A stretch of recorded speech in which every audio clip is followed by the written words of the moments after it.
რუსთავის მე-6 და მე-7 სკოლის მოსწავლეები რუსთავის წყალის ლაბორატორიულ ოფისს სტუმრობდნენ. მოსწავლეებმა კომპანიის ლაბორატორიული შენობა დაათვალიერეს და სამუშაო პროცესს პირადად დააკვირდნენ.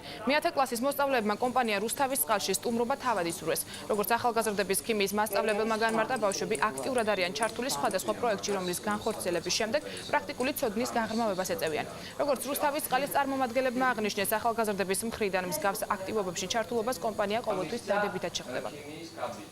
მიუხედავად იმისა, რომ კომპანია რუსთავის წყალი არის წყალმომარაგების კომპანია, იგი აქტიურად არის ჩაბმული საზოგადოებრივ პროექტებში. ყველა საზოგადოებრივ პროექტში ცდილობს კომპანია მიიღოს მონაწილეობა და ყველა შემოთავაზება დადებითად მიიღოს. ბავშვებს ჯერერთი ქიმიური ცდების უნარები ჩამოუყალიბდებოდათ და მეორედ თავიანთი თვალით დაინახავდნენ, რომ ეს წყალი, რუსთავის წყალი არის ნამდვილად სუფთა და სასმელად კარგი გამოსაყენებელი. იმუშავეს პროექტზე წყლის გასუფთავებასთან დაკავშირებით და ძალიან აინტერესებდათ ეს ყველაფერი თავისი თვალით ენახათ, თუ როგორ ხდება სასმელი წყლის დამუშავება, სანამ ის ჩვენს ონკანებამდე მოვა.